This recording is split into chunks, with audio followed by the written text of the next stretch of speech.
Hello everyone, स्वागत है आप सभी का इस वीडियो में। तो इस वीडियो में हम लोग बात करेंगे कोक के बारे में। कोक, ठीक है। ब्लास्ट फर्नेस में सबसे इम्पोर्टेंट रॉ मटेरियल कोक के बारे में। कोक के बिना ब्लास्ट फर्नेस चल ही नहीं सकता है। क्यों नहीं चल सकता है, क्या क्या क्वालिटीज़ होनी चाहिए कोक में, कोक बनता कैसे है, ठीक है। सारी चीज़ों को हम डिस्कस करेंगे बहुत ही डिटेल में इसके बारे में, ठीक है।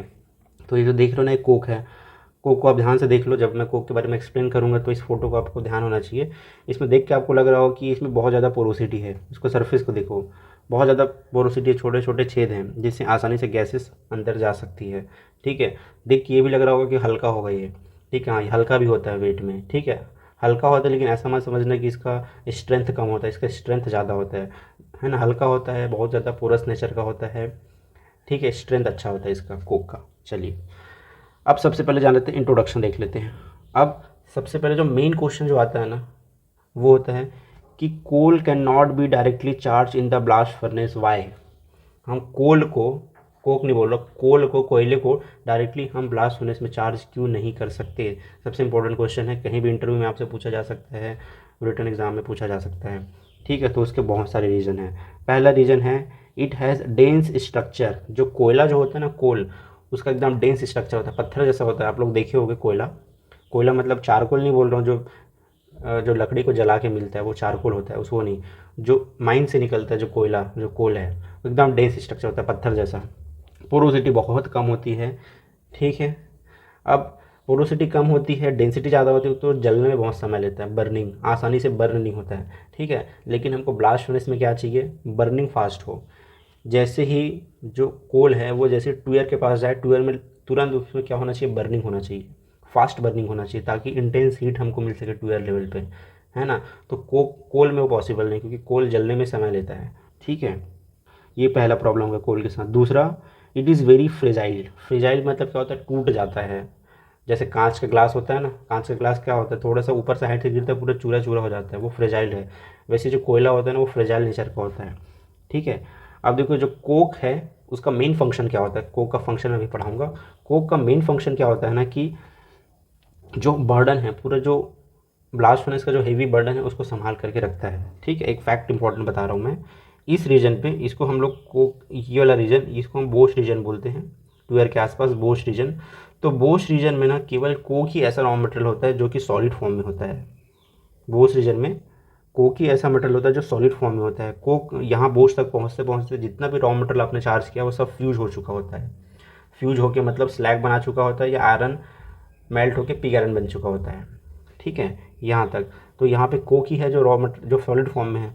तो कोक का ही काम है, जो पूरा बर्डन है ब्लास्ट फर्नेस में, जितना आप चार्ज कर रहे हो ना ऊपर टॉप से लेकर के, जितना जो बर्डन है, जो वजन है, वो कोक ही सहन करके रख रहा है। अगर कोक नहीं सहन करेगा तो पूरा रॉ मटेरियल नीचे धड़ाम से हर्थ में गिर जाएगा, आपका पूरा ब्लास्ट फर्नेस का वर्किंग रुक जाएगा, ठीक है। तो कोक ही है जो पूरा बर्डन को संभाल के रखता है ऊपर तक। जितना भी बड़ा फर्नेस होगा ना, उतना अच्छी क्वालिटी का आपको कोक चाहिए, क्योंकि उतना ज़्यादा बर्डन को संभालना पड़ेगा कोक को, है ना। तो कोक अगर फ्रेजाइल नेचर का हुआ, टूट गया जल्दी से, तो यहाँ पे वो बर्डन को सहन नहीं कर पाएगा, पूरा रॉ मटेरियल नीचे हर्थ पे गिर जाएगा, ठीक है। तो इसी वजह से आप कोयले का यूज़ नहीं कर सकते, कोयले का, कोल का, क्योंकि वो फ्रेजाइल नेचर का होता है ना। थर्ड क्या है, it contains large amount of volatile matter. जो कोल होता है ना, उसमें वोलाटाइल मैटर बहुत ज़्यादा होता है, ठीक है। बहुत ज़्यादा मतलब 2% 3% भी होता है, वो भी प्रॉब्लम क्रिएट करता है। वोलाटाइल मैटर क्या होता है, पहली बात आती है। तो वोलाटाइल मैटर मतलब वो एलिमेंट होता है जो डायरेक्टली सॉलिड से गैस में कन्वर्ट हो जाता है। सॉलिड से डायरेक्टली क्या बन जाता है, गैस। इसको वोलाटाइल मैटर बोलते हैं। जैसे कपूर देखो, घर में पूजा वूजा करते समय कपूर यूज़ करते हैं ना, कपूर को आप जला के देखना या उसको गर्म करके देखना, वो लिक्विड नहीं बनेगा, वो सीधा क्या बन जाएगा, गैस। तो इस तरह के एलिमेंट को बोलते हैं वोलाटाइल मैटर। अब अगर वोलाटाइल मैटर होगा, कोल में आप उसको डाल रहे हो, तो क्या होता है ना, वोलाटाइल मैटर अंदर जाके वेपराइज होगा। अब वेपराइज होने के बाद वो करेगा क्या, ब्लास्ट फर्नेस के ऊपर में जाके जमा हो जाएगा, है ना। वेपराइज कहाँ पे होगा, ट्वेयर के आसपास, जहाँ टेम्परेचर ज़्यादा है। अब वो ट्वेयर से जब निकलेगा तो ऊपर जा करके ना हर्थ, ये स्टैक लेवल पे ठंडा हो जाएगा, वहाँ पे जमने लगेगा वोलेटाइल मटेरियल। और जमने की वजह से जो अलग अलग रॉ मटेरियल है ना, उसको चिपकाने का काम करेगा, जैसे बाइंडर टाइप का चिपकाने का काम करेगा। तो इससे क्या हो जाएगा, स्कैफ फोल्डिंग क्रिएट होता है। क्या होता है, स्कैफ फोल्डिंग हो जाता है। रॉ मटेरियल आपस में चिपक के एक बड़ा मास बन जाता है, हेवी मास, उसको बोलते हैं स्कैफ फोल्डिंग। फर्नेस की दीवारों पे चिपक जाता है, ठीक है। तो इस ये सब प्रॉब्लम होती है वोलेटाइल मैटर के कारण। ठीक है, तो कोल में वोलेटाइल मैटर ज़्यादा होता है। नेक्स्ट दिक्कत क्या होती है, due to fragile nature it breaks into small pieces. जैसे मैंने बताया, अगर फ्रेजाइल नेचर का होगा तो बड़ा साइज़ का आप तो डालोगे कोयला, लेकिन अंदर जाके टूट जाएगा, चूरा हो जाएगा पूरा। अब चूरा हो जाएगा तो दिक्कत क्या होगी ना, जो परमेबिलिटी है वो कम हो जाएगी, है ना। परमेबिलिटी मतलब गैस के पास करने की एबिलिटी, है ना। तो अगर कोई भी चीज़ बड़ा साइज़ का होता है तो उसमें गैप ज़्यादा होता है, तो उसमें आसानी से गैस पास होता है, परमेबिलिटी ज़्यादा होता है। लेकिन जैसे ही साइज़ छोटा होता है परमेबिलिटी घट जाती है। तो यहाँ पे कोल जो है फ्रेजाइल नेचर होने के कारण टूट जाएगा, टूटने की वजह से परमेबिलिटी फर्नेस की कम हो जाएगी। अब ब्लास्ट फर्नेस का जो पूरा ऑपरेशन है, जो एफिशिएंसी है ना, वो परमेबिलिटी पे बहुत ज़्यादा डिपेंड करता है। परमेबिलिटी सबसे मोस्ट इम्पॉर्टेंट फैक्टर होता है ब्लास्ट फर्नेस को चलाने के लिए। तो परमेबिलिटी अच्छी होगी तभी फर्नेस चल पाएगा, क्योंकि ये फैक्ट मैं बहुत बार बता चुका हूँ, एक बार और बता देता हूँ। क्योंकि ट्यूअर लेवल पे जो है आपका कार्बन डायरेक्टली जलता है CO2 में, फिर ये कार्बन से रिएक्शन करके CO बनाता है, ये आसपास CO गैस जनरेट होता है। अब यही CO गैस ऊपर की ओर क्या करता है, ऊपर जाता है। तो अगर परमेबिलिटी होगी तभी ये गैस ऊपर जा पाएगा ना, परमेबिलिटी नहीं होगी तो ऊपर जा ही नहीं पाएगा, पूरा फर्नेस चोक हो जाएगा, बंद हो जाएगा फर्नेस, है ना। ठीक है, तो इन सब रीज़न की वजह से हम क्या करते हैं, कोक चार्ज करते हैं ब्लास्ट फर्नेस में। क्या चार्ज करते हैं, कोक। ठीक है, कोल चार्ज नहीं करते। अब बात आती है कि कोक है क्या, क्योंकि कोक तो नेचर में फ्री फॉर्म ऐसा मिलता नहीं है, कोक ऐसा ज़मीन से मिलता नहीं है ना। तो कोक क्या होता है ना, कोक आपको बनाना पड़ता है। कैसे बनाना पड़ता है, कोल से। कोल का हम क्या करते हैं, कार्बोनाइजेशन प्रोसेस करते हैं, कार्बोनाइजेशन प्रोसेस करते हैं। तो कोल किस में कन्वर्ट होता है, कोक में। जो मैंने फोटो दिखाया ना, कोक वो है। कोयला देखिए, कोयला एकदम डेंस रहता है, उसी कोयले को का कार्बोनाइजेशन करते हैं, जिससे हमको क्या मिलता है, कोक। अब कार्बोनाइजेशन क्या होता है, कार्बोनाइजेशन मतलब होता है heating, heating in absence of air या इन एब्सेंस ऑफ ऑक्सीजन बोल सकते हो। जब हम कोयले को गर्म करते हैं, गर्म करना, जलाना नहीं है, केवल गर्म करते हैं एब्सेंस ऑफ एयर में, तो वो कोक बन जाता है। ठीक है, कोक बनता कैसे है ना, कोयले में जितना भी वोलेटाइल मैटर होता है ना, जो मॉइस्चर वगैरह होता है, वो बाहर निकल जाता है। ठीक है, और जब वोलेटाइल मैटर जब बाहर निकलता है तो गैप छोड़ देता है, तो उस गैप की वजह से वो ना स्पंजी टाइप का स्ट्रक्चर, देख लो ना, पूरा स्ट्रक्चर आपको मिल जाता है। गर्म करने से जितना भी वोलेटाइल मैटर है बाहर निकल जाता है। ठीक है, तो हमको क्या मिलता है, कोक मिलता है ना। ठीक है, यहाँ पे देखो वही दिया गया है, इन एब्सेंस ऑफ एयर में गर्म करते हैं, इससे वोलेटाइल मैटर रिमूव हो जाता है और कार्बन पार्टिकल्स आपस में ज्वाइन हो जाते हैं, मतलब ठीक है, सेलुलर मास बन जाता है, जिसका स्ट्रेंथ बहुत अच्छा होता है। अब सेकेंड बात ये आती है, क्या हर टाइप के कोल को आप कोक में कन्वर्ट कर सकते हो, तो इसका आंसर है नहीं। स्पेशल टाइप का कोल आता है, उसी को आप कोक बना सकते हो। स्पेशल टाइप कोल का मतलब क्या है, जिस कोल में वोलेटाइल मैटर कंटेंट 2% से कम हो, एच कंटेंट 10% से कम हो और कार्बन परसेंट 85% से ज़्यादा हो, उस टाइप के कोल को ही आप कोक में कन्वर्ट कर सकते हो। ठीक है, तो उस टाइप के कोल को क्या बोलते हैं, मेटलर्जिकल कोल। वो कोल जिसको आप कोक में कन्वर्ट कर सकते हैं उसको मेटलर्जिकल कोल या कोकिंग कोल बोला जाता है। ठीक है, हर टाइप के कोयले को आप यूज़ नहीं कर सकते कोक बनाने के लिए, है ना। अगर वैसा होता तो बहुत बेस्ट हो जाता, फिर हमको कोई दिक्कत ही नहीं होता, क्योंकि इंडिया में इतना सारा कोयला का रिज़र्व है, हमको कोक का दिक्कत ही नहीं होता। लेकिन जो कोयला, जो मेटलर्जिकल कोल है, उसकी बहुत शॉर्टेज है इंडिया में। ठीक है, इसके अलावा और क्या क्वालिटी होनी चाहिए मेटलर्जिकल कोल में, उसमें फॉस्फोरस कंटेंट इस रेंज में होना चाहिए, 0.018 से 0.04। सल्फ़र कंटेंट कम होना चाहिए, 0.6 से 1.5 के बीच ही होना चाहिए, क्योंकि सल्फ़र ही मेन सोर्स है जहाँ से, सॉरी, कोक ही मेन सोर्स है जहाँ से सल्फ़र आता है। तो कोक में अगर सल्फ़र होगा तो ओवरऑल सल्फ़र कंट्रोल आप कर सकते हो आसानी से। ठीक है, ये आपको समझ में आ गया। अब जो कोक की क्वालिटी है वो फंडामेंटल इफेक्ट डालती है इसमें, ब्लास्ट फर्नेस में। अब देखो, अगर कोक की क्वालिटी अच्छी होगी ना तो आपका जो ओवरऑल फर्नेस का ऑपरेशन है बहुत अच्छा होगा। अभी मैं फंक्शन बताऊंगा तो आपको और समझ में आएगा। कोक का कॉस्ट बहुत ज़्यादा होता है। कोक वन ऑफ सबसे जो कॉस्टली रॉ मटेरियल होता है ना, वो कोक ही होता है। 20 से 30% जो पैसा खर्च होता है प्लांट का आयरन और पिग आयरन बनाने हुए, वो कोक में ही लगता है। ठीक है, जैसे मैंने बताया, कोक जो मेटलर्जिकल कोल है वो इंडिया में बहुत कम अमाउंट में मिलता है, ज़्यादातर फॉरेन से आता है, तो फॉरेन से आता है तो महंगा पड़ता है।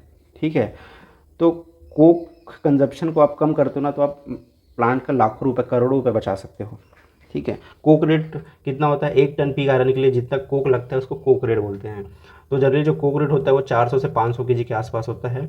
ठीक है, आप इसको जितना भी कम करो उतना बेटर होता है। तो हमेशा एफर्ट लगाया जाता है, कोशिश किया जाता है कि कोक रेट कम हो, मतलब हमको कम कोक कंजप्शन हो, ठीक है। उसके लिए बहुत सारे एफर्ट्स यूज़ किया जाता है, आगे मैं बताऊँगा जब हम मॉडर्नाइजेशन ऑफ ब्लास्ट फर्नेस पढ़ेंगे उसमें मैं डिटेल से बताऊँगा कि कोक रेट को कम करने के लिए क्या क्या प्रयास किया जाता है, ठीक है। अब चलिए मेन मुद्दे पे आते हैं, फंक्शन ऑफ कोक। कोक के क्या क्या कार्य हैं, बहुत इंपॉर्टेंट हैं, इंटरव्यू के लिए इंपॉर्टेंट है, आपका कॉम्पिटिटिव एग्जाम के लिए इंपॉर्टेंट है, और ओवरऑल आयरन मेकिंग को समझने के लिए इंपॉर्टेंट है। Function of coke in blast furnace, तो पहला फंक्शन है it is act as a fuel. Fuel का काम करता है, ईंधन का काम करता है कोक, क्योंकि कोक ही है जो जाता है अंदर और बर्न होता है, जलता है, उसके जलने से हीट एनर्जी निकलती है ना।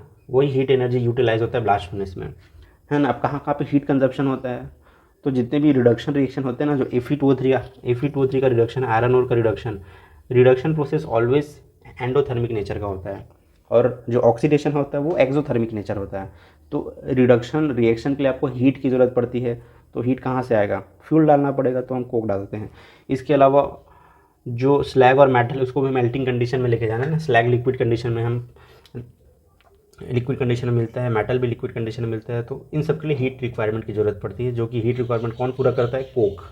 तो कोक एज ए फ्यूल हम चार्ज करते हैं, एक दे फ्यूल इसका फंक्शन है। दूसरा है it produces and generate reducing gases, ठीक है, ये गैसेस है, ठीक है। तो कोक क्या करता है, एज ए रिड्यूसिंग एजेंट का काम करता है। Coke directly as a reducing agent का भी काम करता है और रिड्यूसिंग गैसेस प्रोड्यूस भी करता है। जैसे कोक में जो कार्बन है वो अगर डायरेक्टली रिएक्ट कर रहा है आपका आयरन ओर से, तो हम उसको बोलते हैं डायरेक्ट रिडक्शन, इसको क्या बोलते हैं, डायरेक्ट रिडक्शन, जब कोक डायरेक्टली रिएक्शन कर रहा है, ठीक है। दूसरा क्या होता है, कोक में जो कार्बन है वो CO बनाता है, carbon monoxide. Carbon monoxide main reducing agent होता है। कार्बन मोनोऑक्साइड गैस जब रिएक्शन करता है आयरन ओर से, तब हम उसको बोलते हैं इनडायरेक्ट रिडक्शन, ठीक है। दोनों केस में हो डायरेक्ट हो या इनडायरेक्ट रिडक्शन हो, कार्बन आ कहाँ से रहा है, कोक से आ रहा है, तो हम क्या बोलेंगे, it is act as a reducing agent. Third इसका फंक्शन क्या है, it provide and open permeable bed through which slag and metal passes down into the earth and hot reducing gases passes upward। मतलब जो Coke होता है ना वो open space provide करता है जहाँ से कि स्लैग और मेटल नीचे आ पाए और जो रिड्यूसिंग गैस है वो ऊपर जा पाए, ठीक है। इसको मैं यहाँ पे समझाता हूँ। जैसे कि मैंने बताया आपको कि बोश लेवल तक आते आते जितना भी रॉ मटेरियल है पूरा फ्यूज़ हो चुका होता है, केवल कोक ही होता है जो कि सॉलिड फॉर्म में होता है, ठीक है। तो सॉलिड फॉर्म में होने की वजह से ना ये परमेबिलिटी प्रोवाइड करता है, ताकि ऊपर जो स्लैग और जो मेटल बन रहा है वो नीचे आ पाए, ठीक है। अगर यहाँ पे ये कोक सॉलिड कंडीशन में नहीं होगा तो स्लैग और मेटल नीचे कैसे आएगा, तो स्लैग और जो मेटल होता है ना नीचे जो गैप रहता है उससे होते हुए नीचे आता है ऐसे। तो यही कौन परमेबिलिटी प्रोवाइड करता है, कोक। और जो गैसेज जो जनरेट हो रही है टूअर लेवल पे उसको भी पास करने के लिए कौन जगह देता है, कोक, ठीक है। तो कोक का ये फंक्शन है, ठीक है। ओपन परमेबिलिटी बेड प्रोवाइड करता है जहाँ से स्लैग और मेटल नीचे आते हैं और रिड्यूसिंग गैस ऊपर जाता है। नेक्स्ट फंक्शन है इट सपोर्ट्स द ओवरलेइंग बर्डन। जैसे मैंने अभी बताया था कि कोक ही है जो पूरा फर्नेस का भार सह करके रखता है, अगर वो नहीं सहन करेगा ना तो पूरा नीचे गिर जाएगा, जो रॉ मटेरियल हर्थ में नीचे गिर जाएगा, फर्नेस ऑपरेशन बंद हो जाएगा, ठीक है। नेक्स्ट है इट रिकार्बोराइज आयरन। आयरन को रिकार्बोराइज करता है, जो आपको पीक आयरन मिलता है ना, पीक आयरन में आपको पता ना कि 4% तक क्या होता है, कार्बन होता है, ठीक है। तो ये कार्बन आता कहाँ से है, कोक से ही आता है। कार्बन जो कोक है उसको रिकार्बोराइज करता है, मतलब पूरा सैचुरेटेड होता है, पीक आयरन में 4% तक कार्बन मिलता ही है। इसका फ़ायदा क्या होता है ना, आयरन में कार्बन मिलने की वजह से उसका जो मेल्टिंग पॉइंट है वो कम हो जाता है। आपने आयरन कार्बन डायग्राम में देखा होगा कि जो 4.3% जो कार्बन है वो यूटेक्टिक होता है, उसका सबसे लोएस्ट मेल्टिंग पॉइंट होता है, ठीक है। सबसे लोएस्ट मेल्टिंग पॉइंट कहाँ पे मिलता है, आयरन कार्बन डायग्राम पे, यूटेक्टिक पॉइंट पे, जहाँ पे कार्बन कितना होता है 4.3%। तो कार्बन आप जितना मिलाते हो ना, जो पीक आयरन है उसका टेम्परेचर, मेल्टिंग टेम्परेचर घटता है, ठीक है। अब इसका फ़ायदा क्या है, देखिए इसका फ़ायदा ये है कि अगर पीक आयरन का मेल्टिंग टेम्परेचर होगा तो जो ओवरऑल टेम्परेचर का जो रिक्वायरमेंट है वो कम होगा, ठीक है। जैसे हर्थ में आपका जो जमा हो रहा है पीक आयरन वो कितने, उसका मेल्टिंग पॉइंट लगभग 1150 के आसपास रहता है, ठीक है। तो यहाँ पे हर्थ का टेम्परेचर हम 1250 के आसपास मेंटेन करते हैं लिक्विड रखने के लिए पीक आयरन को, है ना। अगर इसका टेम्परेचर हाई होता मेल्टिंग पॉइंट तो आपको जो ओवरऑल फर्नेस का टेम्परेचर है उसको बढ़ाना पड़ता, तो उस केस में कोक कंजप्शन बढ़ जाता, रिफ्रैक्टरी कंजप्शन बढ़ जाता, ये सब है। तो ये सब क्या हो गया, फंक्शन हो गया कोक के। ठीक है। अब क्वालिटी रिक्वायरमेंट देख लेते हैं, कोक में क्या क्या क्वालिटी होनी चाहिए, क्योंकि कोक बहुत ही इंपॉर्टेंट रॉ मटेरियल है। ठीक है, तो पहला जो क्वालिटी जो चाहिए वो केमिकल कॉम्पोजिशन की। केमिकल कॉम्पोजिशन कैसा होना चाहिए, जैसे मैंने पहले भी बताया, कोक में मिनिमम 85% फिक्स्ड कार्बन होना चाहिए। ज़्यादा अच्छा है कि वो 90% से ऊपर हो, बट 85% मिनिमम रिक्वायरमेंट है, कार्बन कंटेंट होना ही चाहिए। ठीक है, क्योंकि अगर कार्बन कंटेंट कम होगा मतलब सीधी सी बात है एच कंटेंट ज़्यादा होगा। ठीक है, तो एच कंटेंट का कितना होना चाहिए, 10% से कम होना चाहिए, क्योंकि एच कंटेंट बहुत प्रॉब्लम क्रिएट करता है। मेनली सल्फर होता है इसमें, सल्फर वगैरह होता है। ठीक है, तो उसको रिमूव करना थोड़ा डिफिकल्ट होता है, और ज़्यादा ऐश होगा मतलब ज़्यादा आपको स्लैग बनेगा, ये भी एक प्रॉब्लम है। फॉस्फोरस कंटेंट बहुत कम होना चाहिए, इस रेंज में होना चाहिए। सल्फर कंटेंट भी इस रेंज में होना चाहिए, जैसे मैंने बताया। ठीक है, तो प्रॉपर केमिकल कंपोजिशन होना चाहिए। अब वोलाटाइल मैटर, तो ऑब्वियसली कोक में वोलाटाइल मैटर रहता नहीं है, जितना भी वोलाटाइल मैटर रहता है वो कार्बोनाइजेशन के समय उड़ जाता है बाहर। ठीक है, दूसरा है रिएक्टिविटी। अब बात आती है कि रिएक्टिविटी क्या होता है। रिएक्टिविटी मतलब होता है जो कोक में जो कार्बन है वो कितनी आसानी से रिएक्ट करता है ऑक्सीडाइजिंग गैसेस से। ऑक्सीडाइजिंग गैसेस का मतलब होता है कार्बन डाइऑक्साइड, H2O और ऑक्सीजन, ये ऑक्सीडाइजिंग गैसेस है। तो कोक में जो कार्बन है कितनी आसानी से इनसे रिएक्शन करता है, उसको बोलते हैं रिएक्टिविटी। अगर जो कार्बन जो है इन सब गैसेस से आसानी से रिएक्शन करता है तो हम बोलेंगे कि रिएक्टिविटी ज़्यादा है। ठीक है, अब बात आती है कि रिएक्टिविटी ज़्यादा होना चाहिए कि कम होना चाहिए, क्या होना चाहिए। तो देखिए, अगर कोक की रिएक्टिविटी बहुत ज़्यादा होगी ना तो कोक ना जल्दी कंज्यूम हो जाएगा, स्टैक लेवल पे ही कंज्यूम हो जाएगा। कोक आप ऊपर से डालोगे और उस स्टैक लेवल पे ही वो रिएक्शन कर करके कंज्यूम हो जाएगा। ठीक है, तो ऊपर कंज्यूम होगा तो नीचे अब परमेबिलिटी कौन प्रोवाइड करेगा, ऊपर ही कंज्यूम हो जा रहा है ना, फिर ट्यूअर पे बर्न क्या होगा। तो रिएक्टिविटी बहुत हाई नहीं होनी चाहिए, रिएक्टिविटी होनी चाहिए बट बहुत हाई नहीं होनी चाहिए। ठीक है, ये है। अब रिएक्टिविटी बहुत ज़्यादा होने से एक तो कंज्यूम हो जाएगा स्टैक लेवल पे ही, दूसरा प्रॉब्लम क्या आएगा ना, उसका स्ट्रेंथ कम हो जाता है। जितना रिएक्टिविटी होता है ना कोक उतना जल्दी वीक हो जाता है, स्ट्रेंथ कम हो जाता है, तो प्रॉपर वो बर्डन को सहन नहीं कर पाएगा। ठीक है, अब बात आती है कि क्या रिएक्टिविटी बहुत कम होनी चाहिए, तो ये भी नहीं है। अगर बहुत कम होगी रिएक्टिविटी तो इसका बर्निंग लेट होगा, जो ट्यूअर में जो बर्न होता है ना वो लेट से बर्न होगा, क्योंकि रिएक्टिविटी कम है ना। तो इसीलिए कोक की रिएक्टिविटी ना बहुत ज़्यादा होना चाहिए ना बहुत कम होना चाहिए, मॉडरेट होना चाहिए। ठीक है, ये है। अब रिएक्टिविटी को मेज़र कैसे करते हैं, तो उसके लिए ना कोक रिएक्टिविटी इंडेक्स एक होता है जिसको हम निकालते हैं, CRI जिसको बोलते हैं, एक एक्सपेरिमेंट होता है उसके थ्रू निकालते हैं। इसका वीडियो आपको मिल जाएगा। इसके लिए अलग से मैंने वीडियो बनाया है कैसे टेस्टिंग करते हैं, उसमें आप देख सकते हो कोक रिएक्टिविटी इंडेक्स हम कैसे निकालते हैं। नेक्स्ट है साइज़ का रिक्वायरमेंट। तो कोक का साइज़ लगभग 40 से 80 mm के बीच होना चाहिए, ना इससे छोटा होना चाहिए ना इससे बड़ा होना चाहिए। ठीक है, आप देख रहे होगे कि कोक का साइज़ बाकी रॉ मटेरियल के साइज़ से बहुत बड़ा है ना। जो आयरन ओर का जो साइज़ है वो 10 से 40 mm होता है, लेकिन कोक का साइज़ 40 से 80 mm के बीच है। ऐसा क्यों है, क्योंकि देखिए भाई कोक ही है, जैसे मैंने बताया कोक ही है जो रॉ मटेरियल जो सॉलिड कंडीशन में रहता है बोस लेवल पे। अगर आप पहले से छोटा कोक डाल दिए तो नीचे नीचे जाते जाते पूरा कंज्यूम हो जाएगा, तो वो बर्डन कैसे सहेगा, परमेबिलिटी कैसे प्रोवाइड करेगा, इसलिए बड़े साइज़ का रखते हैं। ठीक है, बहुत ज़्यादा इस 80 mm से बड़ा भी नहीं रखना है। अगर 80 mm से ज़्यादा बड़ा रख दोगे तो जल्दी से बर्न नहीं होगा, बर्निंग में लेट होगा, और लेट बर्निंग होगा तो प्रॉपर हीट नहीं मिल पाएगा। ठीक है, तो साइज़ इतना ही होना चाहिए। नेक्स्ट है थर्मल स्टेबिलिटी।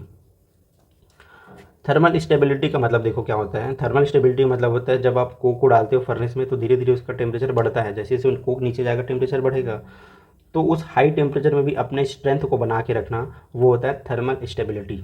ठीक है, तो थर्मल स्टेबिलिटी बहुत अच्छी होनी चाहिए। अगर ज़्यादा नहीं हुई थर्मल स्टेबिलिटी तो पूरा आपका कोक टूट जाएगा, टूटने से परमेबिलिटी कम होगी। ठीक है, क्योंकि जो टेम्परेचर होता है ना कोक का जलने से पहले वो 1500 से 1600 डिग्री सेल्सियस होता है। कोक जलने से पहले भी 1500 से 1600 डिग्री सेल्सियस टेम्परेचर में रहता है। ठीक है, जब वो देखो मेन कहाँ पे जलता है, जो कोक है वो ट्यूअर के फ्रंट में ही जलता है, उससे पहले कोक नहीं जलता। उससे पहले उसका टेम्परेचर लगभग 1500 से 1600 रहता है, बट वो जलता नहीं है। तो 1500-1600 डिग्री सेल्सियस होता है बोश लेवल पे कोक का टेम्परेचर, तो उस टेम्परेचर पे भी वो पूरे बर्डन को संभाल के रखता है। ठीक है, तो उसमें प्रॉपर स्टेबिलिटी होनी चाहिए इस टेम्परेचर में भी, अगर नहीं हुई तो पूरा टूट जाएगा। ठीक है, नेक्स्ट होता है स्ट्रेंथ। स्ट्रेंथ प्रॉपर होना चाहिए, जैसे मैंने बताया पूरा बर्डन को सहन करता है, तो स्ट्रेंथ होना चाहिए ना बर्डन को सहन करने के लिए। ठीक है, तो प्रॉपर स्ट्रेंथ होना चाहिए लो टेम्परेचर में as well as high temperature में, दोनों कंडीशन में। लो टेम्परेचर में कब जरूरत पड़ेगी, जब स्टैक लेवल पे होगा ना, जहाँ पे टेम्परेचर कम होता है वहाँ पे भी स्ट्रेंथ बनाए रखे। और हाई टेम्परेचर में भी बोश लेवल में भी उसमें प्रॉपर स्ट्रेंथ होना चाहिए, ठीक है, ताकि वो पूरा बर्डन को सहन कर सके। तो स्ट्रेंथ टेस्ट के लिए आपका माइकाम टेस्ट होता है, टम्बलर टेस्ट होता है, सैटर टेस्ट होता है। ये सब चीज़ें मैंने डिस्कस किया हुआ है वीडियोस पे, है ना, जो टेस्टिंग वाला वीडियो उस पर। अब प्रिपरेशन ऑफ कोक पे आते हैं, बनता कैसे है कोक, ठीक है। कोक कैसे बनता है, तो कोक कैसे बनता है मैं बहुत ब्रीफ में बताऊंगा। डिटेल्ड वीडियो आपको मिलेगा FFR सब्जेक्ट में, फील्ड फर्नेस एंड रिफ्रैक्टरी में, यहाँ पे नहीं मिलेगा, बट मैं ब्रीफ में बता देता हूँ यहाँ पे कोक कैसे प्रिपेयर होता है। तो जैसे मैंने बताया ना, कोल से कोक बनाने का क्या मेथड है, कार्बोनाइजेशन। कोल से कोक बनाने के मेथड को बोलते हैं कार्बोनाइजेशन, ठीक है। तो इस तरह से क्या होता है, कोक ओवन होता है, उसको बोलते हैं हम कोक ओवन। अब इस कोक ओवन में आप लोग देखो बैटरीज होती है, इसको ना बैटरी बोलते हैं। ये जो जगह दिख रहा है ना आपको, रेड कलर का जो दिख रहा होगा, उसको बैटरी बोलते हैं। इसी में हम कोयले को चार्ज करते हैं, जो अपना मेटलर्जिकल कोल होता है उसको पूरा चार्ज करते हैं ऊपर तक। और ये जो बगल में और हिस्सा दिख रहे हो ना, ये वाला, ये दोनों, यहाँ पे हम ना फ्यूल को बर्न कराते हैं, या तो कोक ओवन गैस या ब्लास्ट फर्नेस गैस या कोई दूसरा गैस को बर्न करते हैं यहाँ पे। ये एक दीवार जैसे है, तो ये जब बर्न होता है तो उसको हीट प्रोवाइड करता है। मतलब क्या हो रहा है, ये इसके अंदर हमने कोल चार्ज किया, अब इसके साइड साइड में ना यहाँ पे हम लोग बर्निंग करते गैस को, तो यहाँ पे हीट जनरेट होता है। तो इसकी वजह से ये गर्म होता है ना। डायरेक्टली बर्न नहीं करते कोयले को, आसपास को गर्म करते हैं, हीट करते हैं, तो ये गर्म होता है। इसका हीट किसको मिलता है, कोक को, है ना। और यहाँ पे पूरा प्रॉपरली सील्ड होता है ताकि गैस वगैरह, एयर वगैरह अंदर ना जा पाए, ठीक है। तो ये जो कोयला है इन एब्सेंस ऑफ एयर में गर्म होता है, ठीक है। टेम्परेचर कितना रखते हैं, 1250 डिग्री सेल्सियस टेम्परेचर जनरली देते हैं, ठीक है। तो ये एब्सेंस ऑफ एयर में गर्म करते हैं, जिसकी वजह से जितना भी वोलेटाइल मैटर होता है ना, वो सब बाहर निकल जाता है, ठीक है, ओके। और इस प्रोसेस को होने में कितना समय लगता है, लगभग 18 से 35 घंटा, 18 घंटे लगभग लगता है पूरा कार्बोनाइजेशन में, बहुत सारा समय लगता है ना। तो 35 टन अगर आप कोयला डालते हो तो वहाँ पे आपको 25 टन कोक मिलता है, क्योंकि बाकी चीज़ क्या हो जाता है, जो इसमें जो मॉइस्चर होता है, वोलेटाइल मैटर होता है, वो बाहर चला जाता है ना, तो वेट थोड़ा सा कम हो जाता है कोक का, ठीक है। तो जब 18 घंटे कंप्लीट हो जाता है उसके बाद ये कोक में कन्वर्ट हो जाता है। तो इसको हम क्या कर लेते हैं ना, पुशर मशीन के उसको पुश कर लेते हैं, और पुश करके इसको वैगन जो होता है ना, वैगन, उसमें डाल देते हैं। वैगन आता है, रेलगाड़ी का डिब्बा होता है, मालगाड़ी का डिब्बा, उसमें हम डाल देते हैं वैगन में, ठीक है। फिर इसको हम भेज देते हैं क्वांचिंग टावर में। इसको फिर तुरंत हम क्या करते हैं, पानी से ठंडा करते हैं, क्योंकि जब ये बाहर निकलते हैं तो उसको ज़्यादा टाइम तक छोड़ नहीं सकते हैं, ठीक है।